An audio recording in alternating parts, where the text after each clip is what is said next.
Well, we were all, in that little community. I was an actor in the Threepenny Opera.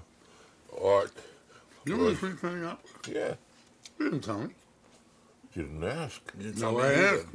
What? So, When did you open up the Village Gate? I took the lease in 1957 and opened in 1958. That's you the had year I put on Paul Robeson in Carnegie Hall and Tom Lehrer at Carnegie Hall. So Kept anyway, me busy. I opened a store in '61, and you come in with your wife, and I tell you, I just put up some new shelves, and I'm proud. Okay. And you start telling me what you're doing at the Village Gate. So your wife says, "Listen, give him a break. Tell him it's good that he made some shelves." Well, That was the She first- meant well, That was the good. first real it's conversation good. we had. It's good. That used to be my dream, to put shelves up in my loft. I remember. So, what kept you back? My back. I opened my store in the spring of '61, and then a short time later, Art comes into the store and he tells me he's opening the Village Gate. He's going to open a store around the corner at the Mills Hotel, That's right. where the bums used to sleep. And Not only bums, they were working people from 1901, and Darius Mills was a decent guy.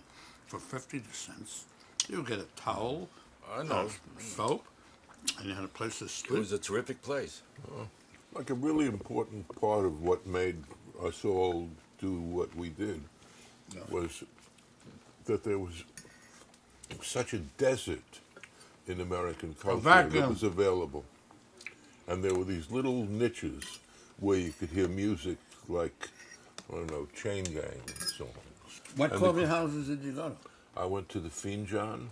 Oh, yeah, I love their music. Yeah. Woman had a real interesting program. And of course, Rienzi and Manzini yeah, Flatback and Mitchell, the Flatback Pussycat, and John, Figaro. John Mitchell was Something somebody else. he really was. Well, John He Mitchell created designed the the village Figaro. coffee scene Yeah. by putting up these brown walls.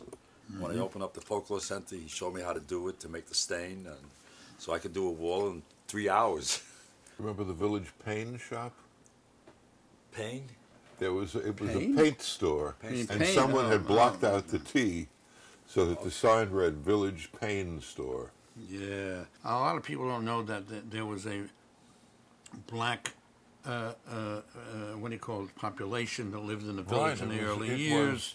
It was And that- Harlem, before Harlem. That's right. In that area there.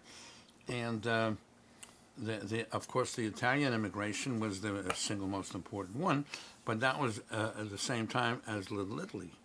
A lot of people sort of make a division, but there really isn't, because coming north, it went into Bleecker Street. Because the old St. Pat's was the That's center right. of Well, both of those. St. Patrick's was the Italian church. It wasn't an Irish church. Am I right? Right, I think I'm right. right. The old St. Pat's. Still there, the old St. Patrick, the Yeah. original St. Patrick. Right. And it's still on Mulberry Street. Yeah. Correct. So it's just interesting, all these things. You know, what's great about having been at the VA gate was I was in one place and everybody could come toward me from different angles.